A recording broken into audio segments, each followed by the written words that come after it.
sudah mungkin 80%-an ya. Untuk novumnya sudah kami persiapkan juga, tapi lebih banyaknya ke saksi-saksi fakta ya untuknya Rivaldi.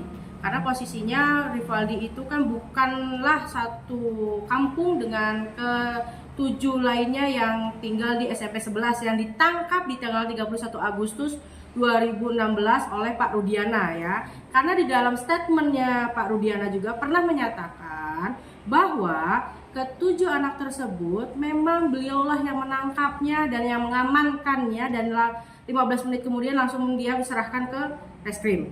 Tetapi untuk Rivaldi sendiri dia tidak menangkapnya karena Rivaldi memang tidaklah tersangkut dengan kasus Vina, tetapi disangkut-sangkutkan di dalam kasus Vina.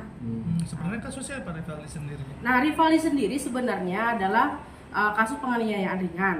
Awal pelaporan seperti itu, hanya saja pada saat penangkapannya Rivaldi di salah satu rumah temannya itu, pada saat digeledah oleh polisi itu membawa sajam. Sajamnya juga bukan samurai yang ada di dalam BAP yang dibuat oleh Pak Rudiana nih, ya kan, yang di BAP tahun 2016 yang katanya samurai panjang yang menusuk korban, yaitu Eki, ya kan, di dada sebelah kiri dengan perut. Itu tidak, pisaunya juga pisau kecil ya. Mando juga katanya kalau Mando itu yang tinggal di Kalimantan besar ya. Sebenarnya tidak yang dibayangkan seperti itu.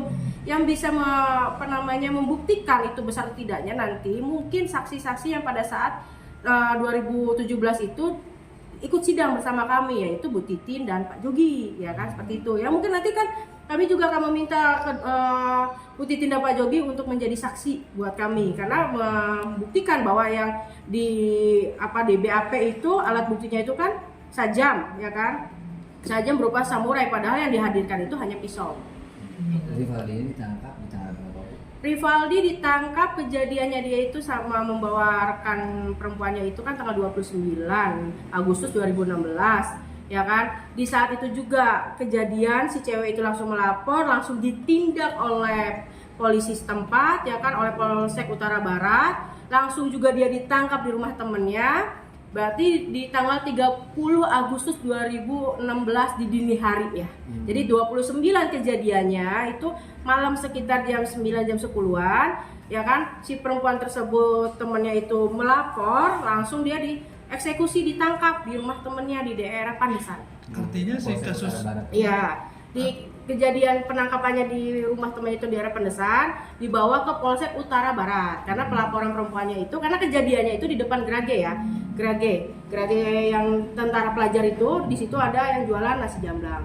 Artinya kasusnya Rivaldi ini sendiri terpisah ya Bu ya, tapi ditarik ke kasus Vina atau seperti apa? Benar, untuk kasus Rivaldi sendiri sangatlah terpisah.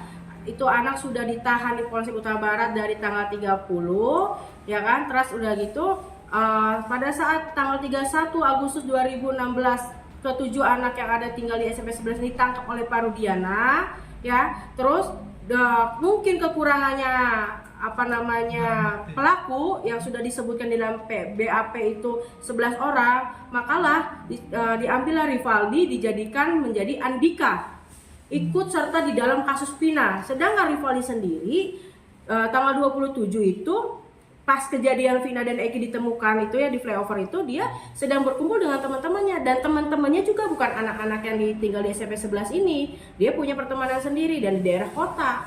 Itu jadi untuk itu pun kasusnya sangat jauh ya. Nah, sedangkan gini, untuk menariknya lagi adalah kasus Rivaldi di tanggal 29 yang penganiayaan dan pembawaan sajam itu sudah divonis ya. Untuk kasus pembawaan sajamnya itu sudah divonis. Vonisnya itu dia sudah dihukum 1 tahun 5 bulan. Vonisnya putusannya tanggal 31 Januari 2017. Sedangkan sidang untuk kasus Vina itu setelah vonisnya dia untuk kasus sajamnya. Vonis apa itu? Vonis apa itu? Vonis untuk pembawaan sajam dan penganiayaan. Untuk tim Cirebon sudah siap untuk berapa persennya. Tetapi kami masih akan koordinasi dengan pihak Bandung. Kalau tidak dalam waktu minggu ini, kemungkinan minggu depan. Intinya kami akan secepatnya mengajukan. Kenapa? Karena proses Saka ini kan sudah selesai ya. Kami tidak ingin berita ini mandek di minggu ini. Tidak masuk. Mudah-mudahan pun Pak Rudiana juga mau ya jadi saksi kami, mau datang ke pengadilan. Karena kan statementnya Bapak menyatakan bahwa Bapak tidaklah menangkap Rivaldi. Ya Pak ya. Ada rencana untuk menyurati Pak Rudiana untuk menjadi saksi rencananya? Nanti kita bahas oleh tim. Kalau itu mungkin sangat menarik ya, karena statementnya itu juga kami berulang-ulang sering baca di dalam beberapa BAP, dia mengakui bahwa dia tidak pernah menangkap Rivaldi. Itu mungkin mudah-mudahan dengan secara sukarela Pak Rudiana mau nanti menjadi saksi dari Rivaldi.